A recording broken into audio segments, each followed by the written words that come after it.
नमस्कार दोस्तों।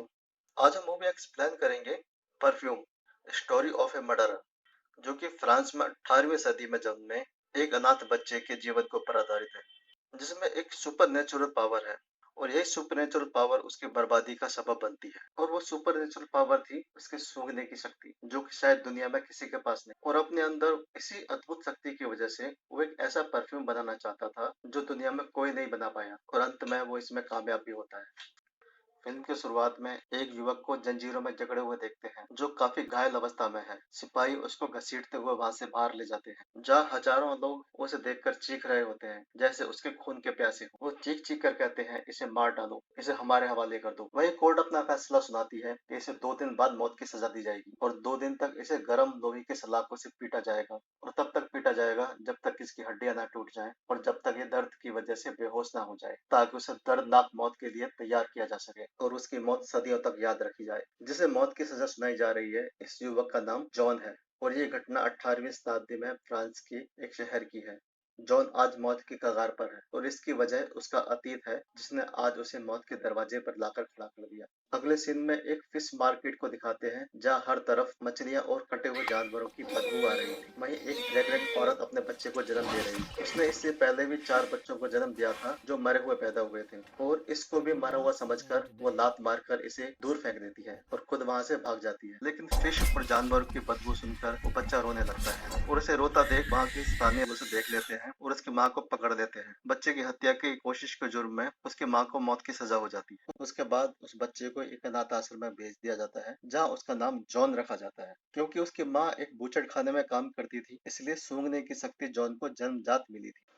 अनाथ आश्रम में कुछ बच्चे उसके पास आते हैं। ये अनाथ बच्चे उसे मारना चाहते हैं, क्योंकि इन बच्चों को डर है कि बड़ा होकर उनकी जगह ले सकता है। वे उसे जान से मारने की कोशिश करते हैं। तभी अनाथ आश्रम की मालकिन वहां आ जाती है और उन बच्चों को वहां से भगा देती है। अनाथ आश्रम की मालकिन बहुत बुरी और करप्ट औरत थी, जो सिर्फ पैसों के लिए बच्चों को वहां रखती थी और वक्त आने पर उन्हें धनी लोगों को बेच दिया करती। धीरे धीरे जॉन 5 साल का हो जाता है, मगर अभी भी वो बोलता नहीं था। वो कभी किसी से कोई बात नहीं करता था। उसकी सूंघने की शक्ति अभी भी गजब की थी। उसकी इस नेचुरल पावर की वजह से सभी बच्चे उससे डरने लगे और उससे बात नहीं करते थे।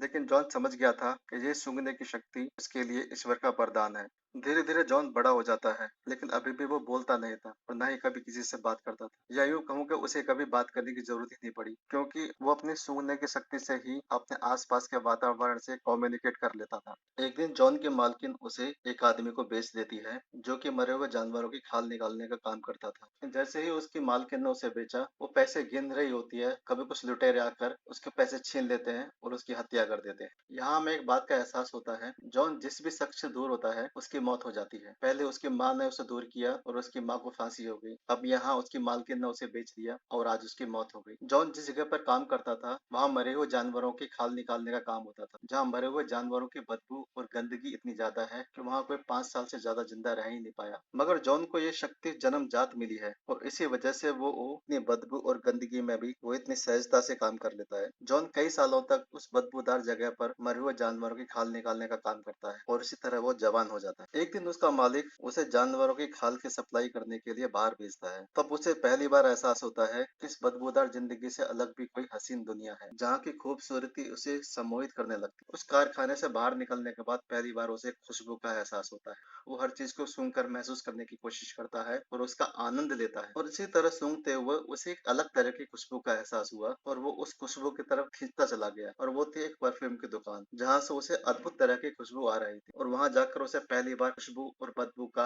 अंतर पता चला। तभी उसे एक नई खुशबू का एहसास होता है, और खुशबू का पीछा करते हुए वो थोड़ी आगे जाता है तो देखता है कि वो खुशबू एक बहुत सुंदर लड़की से आ रही थी। वो लड़की के नजदीक जाता है। लड़की उसे भूखा समझकर कुछ फल देती है, मगर वो लड़की की खुशबू को महसूस कर रहा था और उसका हाथ पकड़ लेता है, और वो लड़की उससे डरकर वहां से भाग जाती है। लेकिन जॉन लड़की का पीछा करता है और उसके घर तक पहुंच जाता है। लड़की उसे देखते ही चीखने लगती है।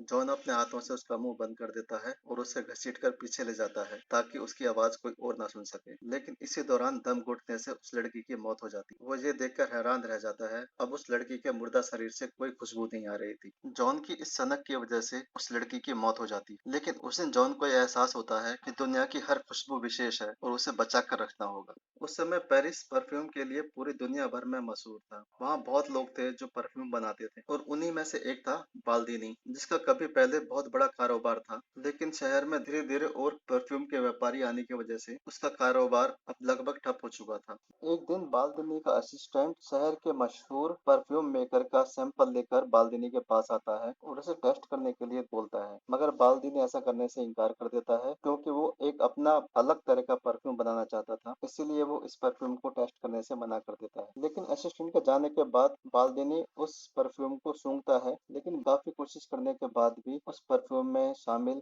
सामग्री और खुशबू का पहचान नहीं पाता। एक दिन जॉन बाल्दीनी को मरे हुए जानवरों की खाल की डिलीवरी करने आता है, तभी वो लैब में शीशियों में रखी अलग अलग खुशबुओं को महसूस करता है। जॉन को बाल्दीनी से उसी परफ्यूम की खुशबू आती है जो उसने सैंपल के लिए लगाया था। जॉन बाल्दीनी से कहता है कि ये परफ्यूम इतना अच्छा नहीं है क्योंकि इसमें इस्तेमाल चीजों का अनुपात ठीक नहीं है, वो इससे भी बेहतरीन परफ्यूम बना सकता है। बाल्दीनी समझ जाता है कि जॉन को परफ्यूम और सुगंध के बारे में काफी जानकारी है। बाल्दीनी जॉन से उस परफ्यूम का फार्मूला पूछता है, मगर जॉन उसे कोई जवाब नहीं देता। जॉन बाल्दीनी से कहता है कि वो इससे भी बेहतरीन परफ्यूम बना सकता है। बाल्दीनी इसे मजाक समझता है और वह इस बात को मजाक में लेता है, मगर जॉन की परीक्षा लेने के लिए वो इसे बनाने की इजाजत दे देता है और जॉन वहीं पर मौजूद सामग्री और कुछ लिक्विड्स का इस्तेमाल करके ठीक वैसा ही परफ्यूम बनाकर बाल्दीनी को दे देता है, जिसे सुनकर बाल्दीनी को एहसास हो जाता है कि ये लड़का कुछ खास है और इसमें परफ्यूम बनाने की विलक्षण क्षमता है। तब जॉन बाल्दीनी को उससे भी बेहतर परफ्यूम बनाने की बात करता है और उसी की लैब में मौजूद केमिकल्स के मिश्रण से एक नया परफ्यूम बनाकर बाल्दीनी को देता है।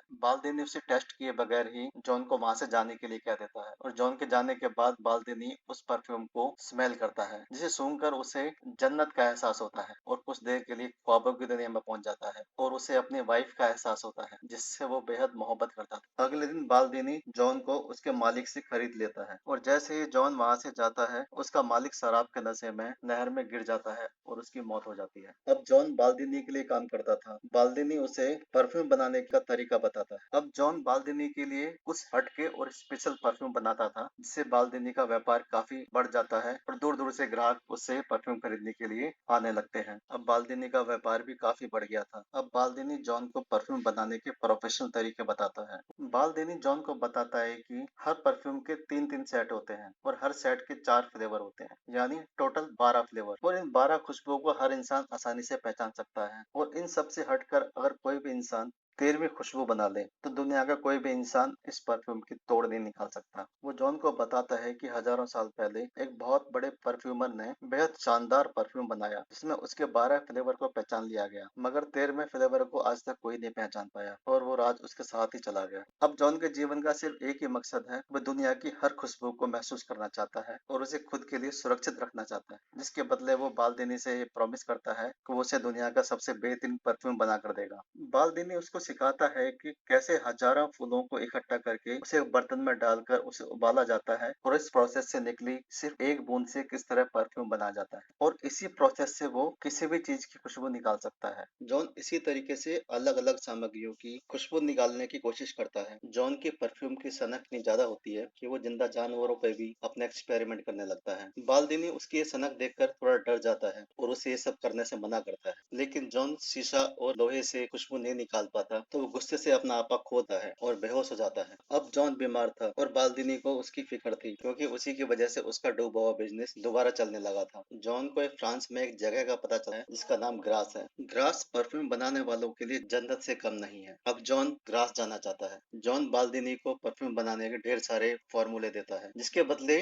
बाल्दीनी उसको ग्रास जाने की अनुमति दे देते हैं और उनका पेपर देते हैं, जिससे जॉन को ग्रास में प्रवेश करने की अनुमति मिल जाएगी। और जैसे ही जॉन बाल्दीनी को छोड़कर ग्रास के लिए निकलता है। बाल्दिनी की बिल्डिंग एक रेत के महल की तरह ढह जाती है और उसमें दबकर बाल्दिनी की मौत हो जाती है। हमें एक चीज का एहसास बार बार होता है कि जब भी जॉन ने अपने पुराने मालिक को छोड़ा, उसकी उसी वक्त मौत हो गई। अब जॉन ग्रास जाने के लिए निकल जाता है। चलते चलते उसे दो रास्ते नजर आते हैं। एक गांव से होकर निकलता है और दूसरा पहाड़ों से। पहाड़ों का रास्ता चुनता है। ऊपर पहुंचकर उसे एक ऐसी जगह मिलती है जहां उसे किसी खुशबू का एहसास नहीं हो रहा। वहां उसे पहली बार आजादी का एहसास होता है। लेकिन आज वो ऐसी जगह पर है जहाँ उसे किसी भी तरह की खुशबू का एहसास नहीं हो रहा। वो वहीं रहकर कुछ दिन बिताता है। एक दिन जॉन सोकर उठता है तो उसे एहसास होता है कि उसे किसी खुशबू का एहसास नहीं हो रहा और वो बारिश के पानी में नहाता है। तब उसे महसूस होता है कि उसकी अपनी कोई खुशबू नहीं है और ना ही उसकी कोई अपनी पहचान। अब उसकी जिंदगी का सिर्फ एक मकसद था, दुनिया का सबसे बेहतरीन परफ्यूम बनाकर अपनी पहचान बनाना, क्योंकि बाल्कनी के अनुसार 13वें एलिमेंट को ही उसने अपने जीवन का मकसद बना लिया था। और अगले दिन वो ग्रास के लिए निकल जाता है। रास्ते में उसे एक अलग तरह की खुशबू महसूस होती है। वो खुशबू का पीछा करता है और पाता है कि ये खुशबू एक लड़की से आ रही है और उस लड़की का पीछा करते करते वो ग्रास पहुंच जाता है। वहां उसे पता चलता है उस लड़की का नाम लौरा है और उसका पिता एक बहुत बड़े ओहदे पर बहुत धनी आदमी है। अब जॉन ग्रास में रहकर ही एक परफ्यूम बनाने वाले कारखाने में काम करने लगता है, जिसकी मालकिन उसके काम करने के तरीके से बहुत खुश है। वो कारखाने में दिन में फूलों से खुशबू निकालने का काम करता है, मगर इससे वो संतुष्ट नहीं है। उसे अपनी तीसरी खुशबू की तलाश थी, जो उसे जवान लड़कियों के बदन से आती थी। वो वहां रहकर दो तरीके से परफ्यूम बनाने का एक्सपेरिमेंट करता है, जो कि उसने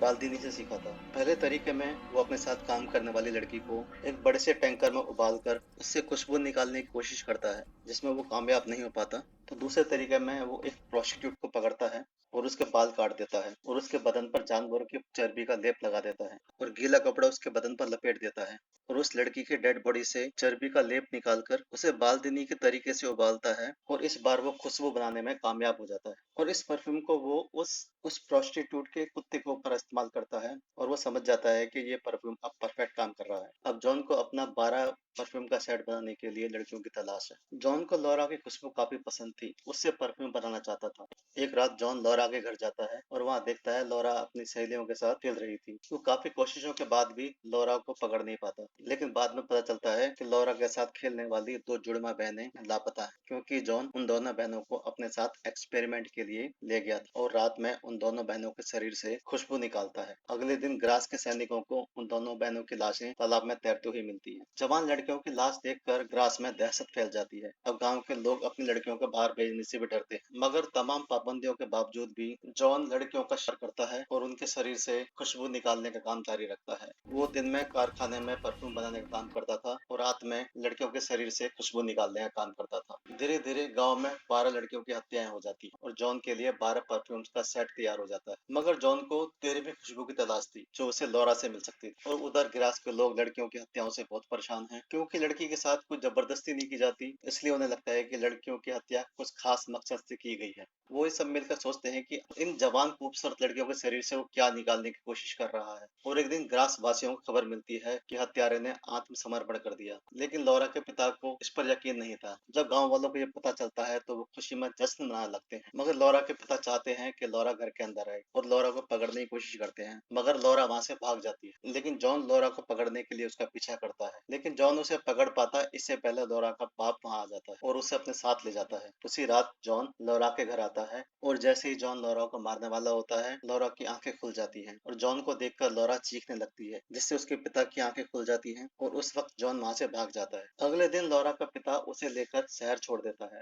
जॉन लौरा की खुशबू का पीछा करते हुए उस तक पहुंच जाता है। लौरा के पिता उसे कमरे में बंद रखते हैं और उसे दूसरे शहर भेजना चाहते हैं, मगर लौरा को यह मंजूर नहीं। वहीं दूसरी ओर जॉन के मालिक उसके हत्यारे होने का पता चल जाता है, जिसके कारखाने पे वो परफ्यूम बनाने का काम कर रहा था, और उसे अपने ही कारखाने से सभी लड़कियों के कपड़े जमीन में दबे हुए मिल जाते हैं। और आधी रात के बाद जॉन लौरा तक पहुंच जाता है जहां वो सो रही थी, और जॉन उसका मर्डर करके और लड़कियों की तरह उसके शरीर से भी खुशबू निकाल देता है और वो खुशबू की 13वीं शीशी बनाने में कामयाब हो जाता है। और सुबह लौरा के पिता लौरा को मरा हुआ देखकर बहुत दुखी होते हैं। अब जॉन को उसकी जिंदगी का मकसद मिल गया था, वो 13वां परफ्यूम बना चुका था। तभी लौरा के पिता के सैनिक उसे पकड़ देते हैं और उसे गिरफ्तार करके तहखाने में बंद कर देते हैं, जहाँ जॉन को बहुत टॉर्चर किया जाता है। लौरा के पिता जॉन से कहते हैं कि अब उसे उसकी करनी की सजा मिलेगी और उसे तब तक गर्म रॉड से पीटा जाएगा जब तक उसकी जान ना निकल जाए। अब ग्रास में जॉन को सजा देने की तैयारियां शुरू हो जाती है, जिसे देखने के लिए हजारों लोग ग्रास पहुंचते हैं और एक बड़े से मैदान में इकट्ठे हो जाते हैं। अब 13 परफ्यूमों का मिश्रण जॉन की जेब में होता है जॉन अपनी जेब से उस परफ्यूम की शीशी निकालता है और खोल देता है, जिसकी खुशबू सुनकर सारे सैनिक सम्मोहित हो जाते हैं और जॉन के आगे नतमस्तक हो जाते हैं। आज जॉन का एक्सपेरिमेंट कामयाब हो गया था। इसने वो परफेक्ट परफ्यूम बना लिया था जिसको सूंघकर सभी लोग सम्मोहित हो जाते हैं और जॉन से प्यार करने लगते हैं और वह सैनिक उसे आजाद कर देते हैं। जॉन एक बग्गी में वहां पहुंचता है और एक प्रिंस की तरह उस बग्गी से निकलता है और उस प्लेटफॉर्म पर जाता है जहां जल्लाद उसकी गर्दन काटने वाला था। और वो जैसे ही जल्लाद के पास जाता है, उसकी खुशबू सुनकर जल्लाद रोता हुआ उसके कदमों में गिर जाता है और उसे माफी मांगने लगता है। अब जॉन को एहसास हो गया था कि उसके परफ्यूम ने लोगों को सम्मोहित कर लिया है। उसके बाद जॉन एक रुमाल पर थोड़ा सा परफ्यूम डालता है और उसे हवा में छिड़क देता है। उसके बाद हम देखते हैं कि उस परफ्यूम का असर वहां मौजूद हजारों लोगों पर होने लगता है और उस परफ्यूम के सम्मोहन से वहां मौजूद सभी लोग एक दूसरे के साथ प्यार करने लगते हैं और उन्हें इससे कोई फर्क नहीं पड़ता कि जिससे वो प्यार कर रहे हैं उससे उसका क्या रिश्ता है। और उस परफ्यूम के सम्मोहन की वजह से वो अपने आपसी रिश्ते, रंग रूप, उम्र सब भूलकर प्यार में खो जाते हैं, जिन्हें देखकर जॉन को उस फल वाली लड़की की याद आती है और वो सोचता है कि काश उसे भी कोई सच्चा प्यार करने वाला होता जिसके साथ वो अपनी जिंदगी बिता सकता था। तभी वहां पर हाथ में तलवार लिए लौरा का पिता आ जाता है और जैसे उसे मारने वाला होता है और वो भी उस परफ्यूम से सम्मोहित हो जाता है और जॉन के आगे घुटने टेक देता है। और जब तक उन लोगों पर परफ्यूम का असर खत्म होता है, जॉन वहां से निकल चुका होता है और वापस उसी जगह आ जाता है जहां उसका जन्म हुआ था। वहां वो देखता है कि वहां काफी सारे भूखे नंगे लोग कूड़े और कचरे से निकाल कर खाना खा रहे हैं और इसी कचरे में कभी उसका जन्म हुआ था। वो थोड़ी देर कुछ सोचता है और परफ्यूम की सारी शीशी अपने ऊपर उड़े लेता है। वहां के लोगों पर उस परफ्यूम का असर इतना ज्यादा होता है कि वो सभी लोग जॉन की ओर आकर्षित हो जाते हैं और उनकी हवस ज्यादा होती है कि वो जॉन को ही खाने लगते हैं और थोड़े ही देर में वो जॉन का पूरा शरीर खा चुके थे और इस तरह एक हत्यारे जॉन की जिंदगी का अंत हो जाता है और यहीं पे फिल्म का भी दी एंड हो जाता है। दोस्तों, अगर आपने अभी तक मेरे चैनल सब्सक्राइब नहीं किया है तो प्लीज सब्सक्राइब करें, वीडियो लाइक करें और शेयर करें। दोस्तों, जल्दी ही मिलते हैं अगले वीडियो में। नमस्कार, खुदा हाफिज, शब्बा खैर, जय हिंद।